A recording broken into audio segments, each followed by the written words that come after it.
Salut, c'est Michel. Aujourd'hui, on va parler du nerf de la guerre, la batterie de la Tesla.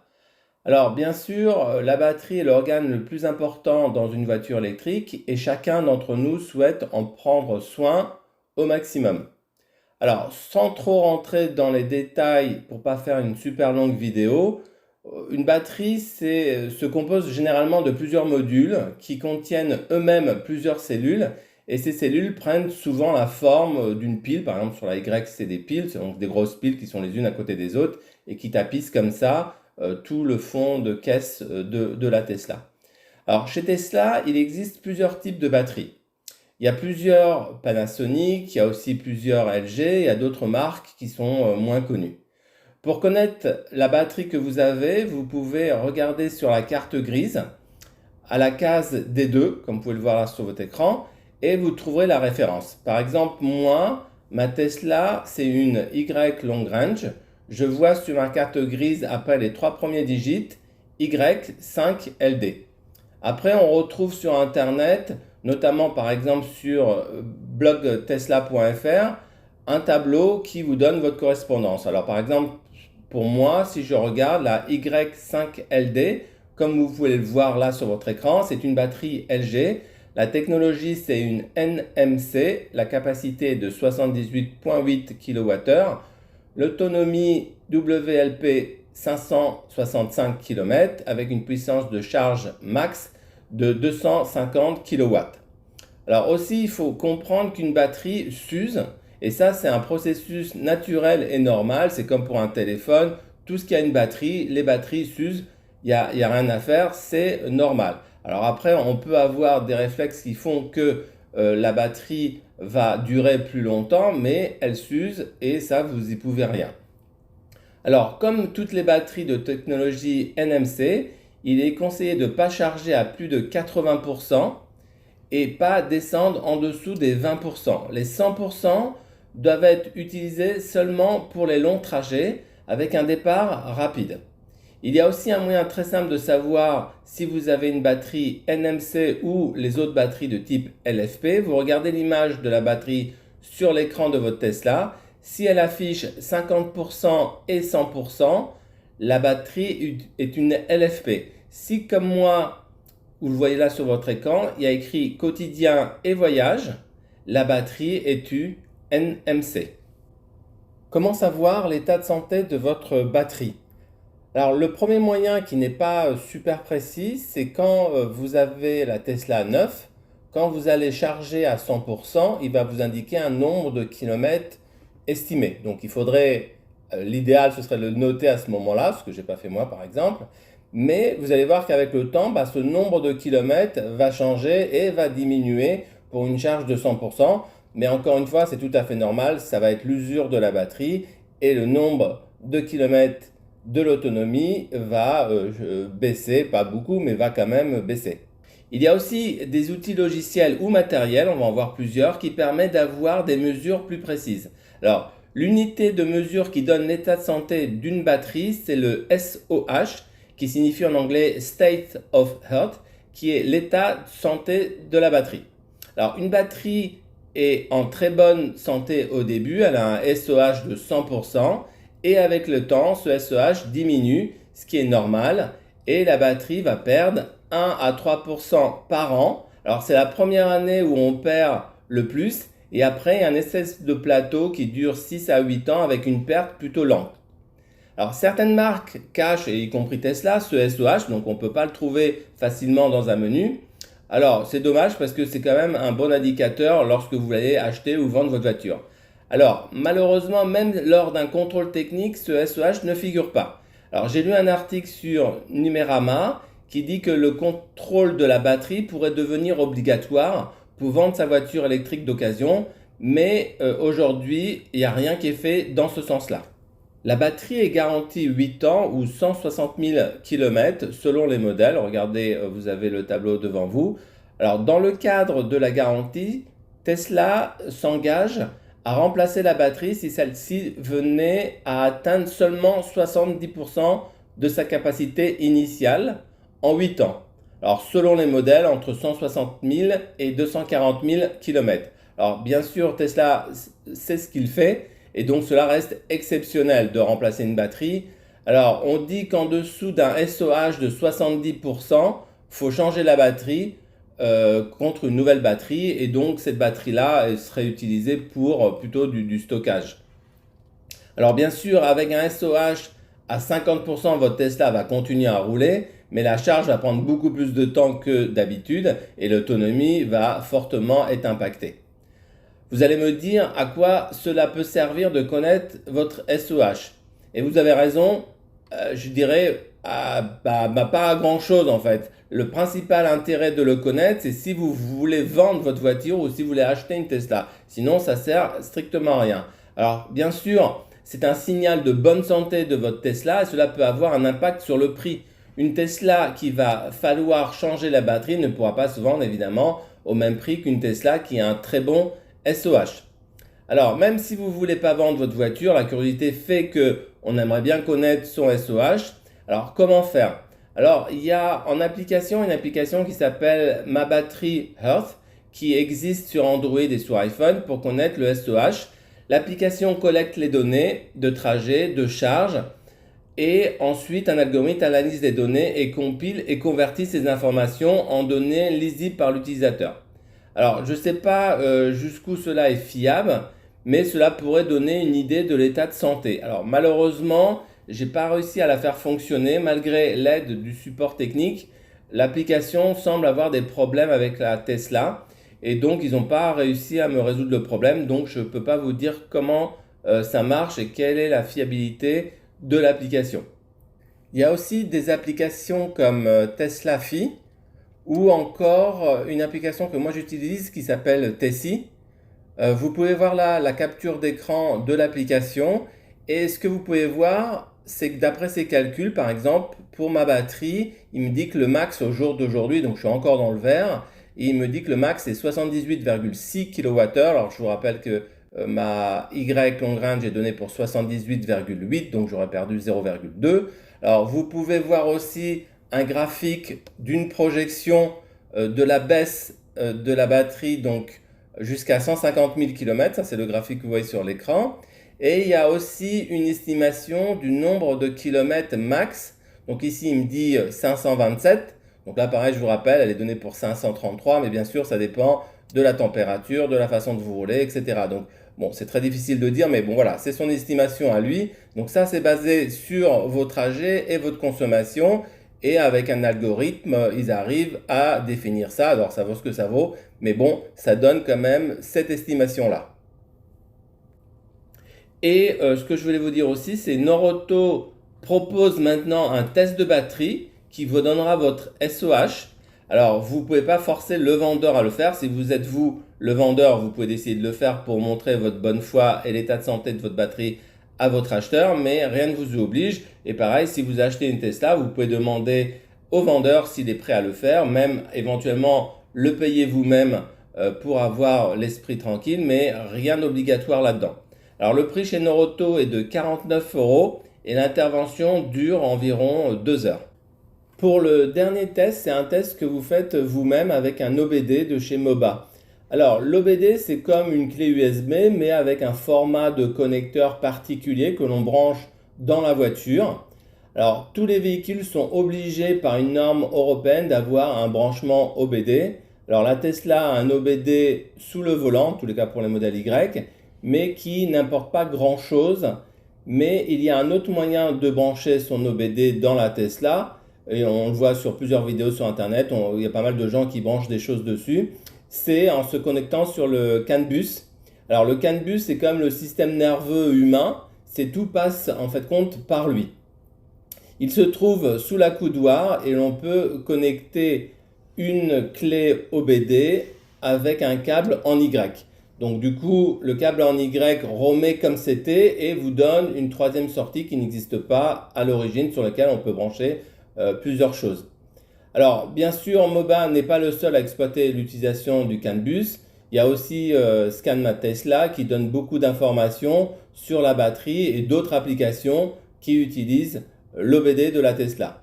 Alors, on branche l'OBD de chez Moba, puis on lance leur application, comme vous le voyez là sur votre écran. c'est connecté à leur boîtier via le Bluetooth, puis ça collecte des informations qui durent environ 1 minute, donc c'est plutôt rapide.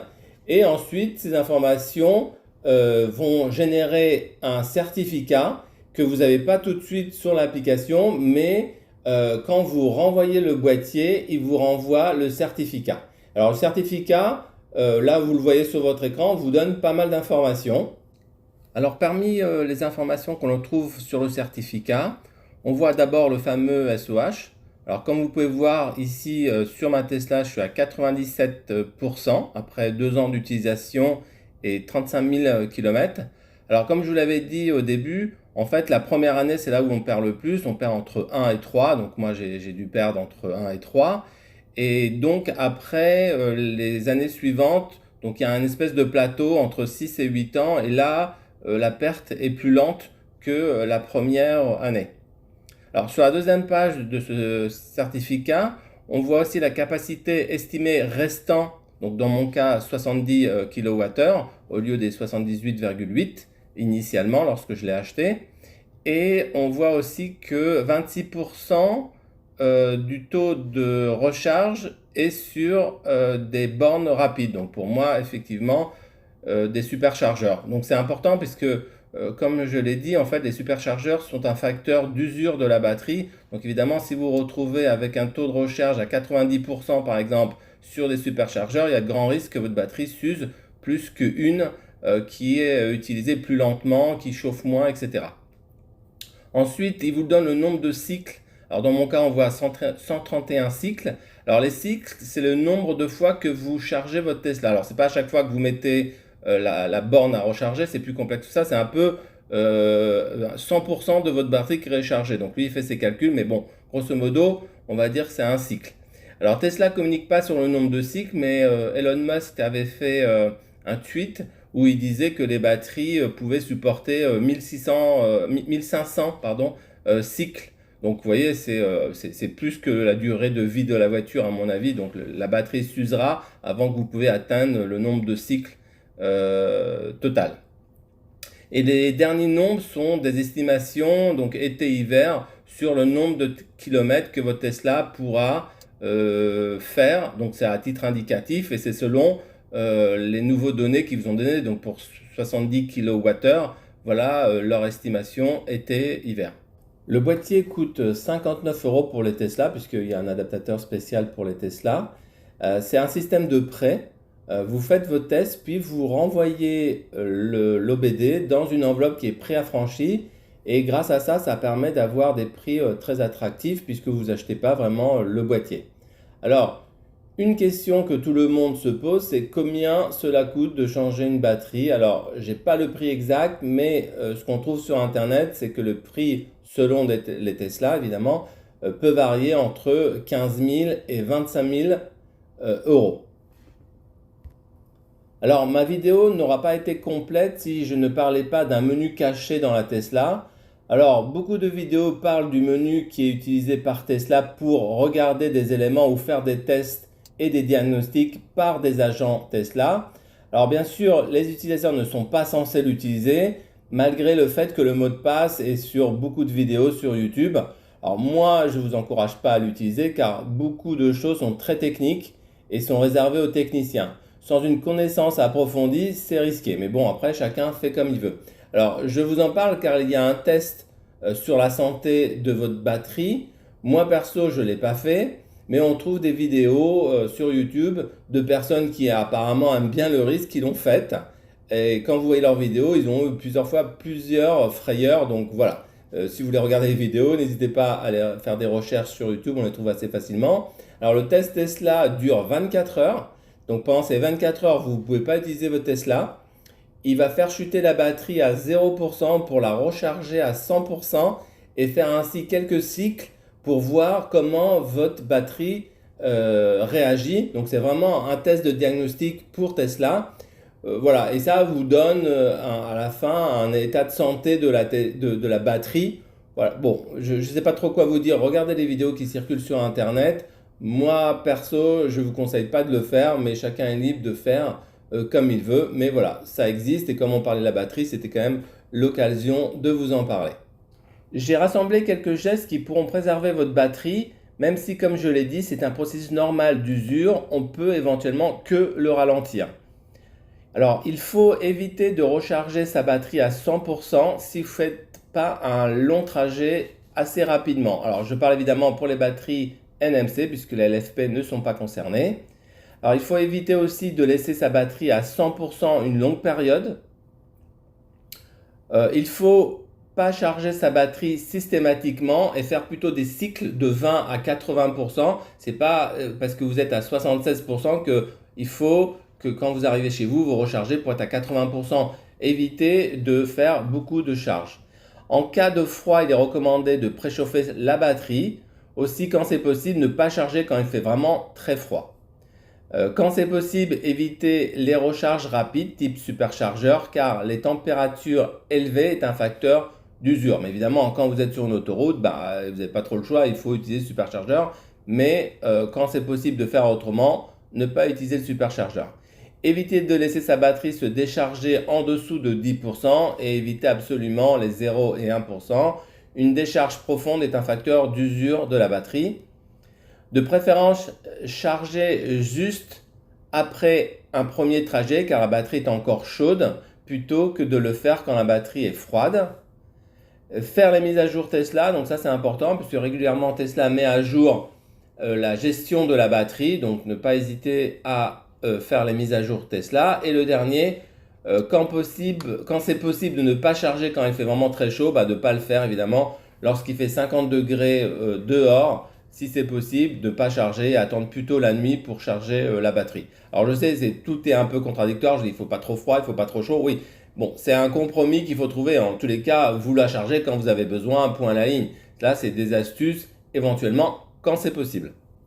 Alors je voulais finir par 3 questions qui me semblaient intéressantes d'aborder. Alors la première, c'est quelle est la durée de vie d'une batterie Tesla? Alors Tesla a rendu un rapport public annuel, celui de 2022, celui de 2023 n'existe pas encore, où Tesla donne des statistiques sur la durabilité de ses batteries.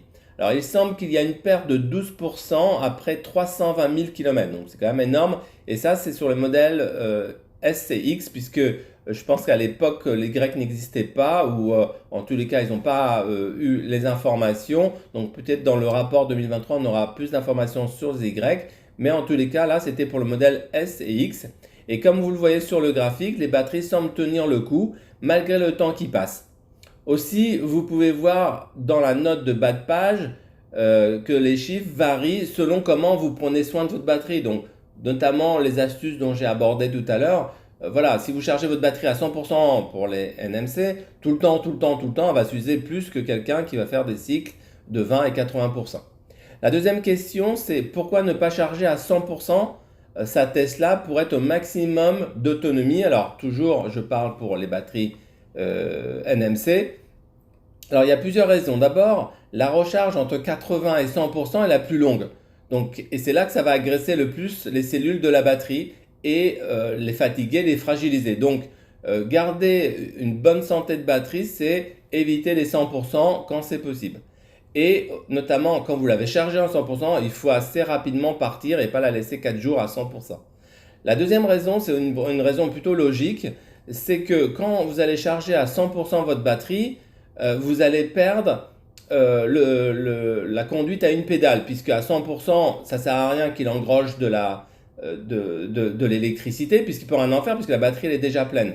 Donc, en fait, il est préférable de charger, par exemple, à 90%, et automatiquement, lorsque vous allez freiner, le freinage régénératif va charger votre batterie un petit peu. Et donc, cette énergie-là, vous allez la récupérer, évidemment, lors de votre conduite, alors que si vous étiez à 100%, cette énergie-là serait perdue, il ne saurait pas quoi en faire, donc elle est perdue, il ne la récupérerait pas, et évidemment, vous perdez la souplesse d'utiliser la conduite à une pédale.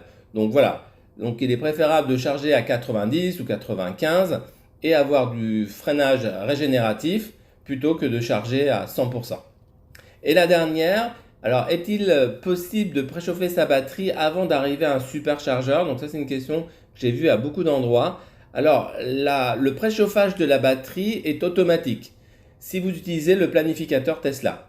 Par contre, quand vous allez charger sur une batterie non Tesla, bah, lui, il ne va pas préchauffer la batterie. Bon, c'est comme ça, c'était ça qu'a décidé. Donc, et il n'y a pas de bouton, vous ne pouvez pas appuyer sur un bouton en disant, bah voilà, je suis à une demi-heure du chargeur où j'arrive, je vais commencer à chauffer la batterie pour justement avoir une batterie à température assez importante pour que la charge soit extrêmement rapide.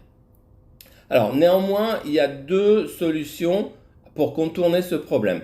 Le premier est que au lieu d'indiquer un chargeur non Tesla, il faudrait indiquer un chargeur, un superchargeur Tesla non loin de celui où vous allez vous rendre. Et donc le tromper, on va dire ça comme ça. Donc lui, il va croire que vous avez un superchargeur. Donc juste avant d'arriver au superchargeur, il va commencer à chauffer la batterie. Mais en fait, vous, à un moment donné, ben, vous allez vous arrêter sur une station-service sur l'autoroute, mais votre batterie sera chaude et vous pourrez récupérer justement la vitesse de charge, même si vous ne chargez pas sur une borne Tesla. Bon, ça c'est une petite astuce, mais encore une fois, il faut que vous ayez un superchargeur pas trop loin de celui où vous allez vous arrêter pour un peu le tromper. Alors le deuxième, c'est un boîtier de chez TestLogic qui fait plein de choses, hein. Il ne fait pas que ça, mais dans les options, j'ai vu, alors moi je ne l'ai pas, donc je ne peux pas vous dire comment ça marche, mais en tous les cas, sur leur site web, là, que vous voyez sur votre écran, ils indiquent que vous pouvez déclencher le préchauffe de la batterie à la demande. Donc voilà, donc ils le disent, donc je suppose que ça marche. Je ne sais pas trop comment, mais en tous les cas, le boîtier coûte 229 €, donc c'est pas à donner. Alors c'est juste pour préchauffer la batterie, à mon avis, ça fait cher le préchauffage de la batterie. Mais comme il fait plein de trucs, si parmi les choses qu'il fait, ça vous intéresse, ça pourrait être intéressant d'avoir ce petit boîtier que vous pouvez utiliser. Voilà, j'espère que cette vidéo vous a plu, que vous avez appris des choses sur votre batterie. Alors bien sûr, n'hésitez pas à vous abonner à ma chaîne pour savoir quand je publie de nouvelles vidéos. Un petit pouce bleu, ça fait toujours plaisir de voir que les vidéos plaisent. Et je vous dis à bientôt, soyez prudents sur la route.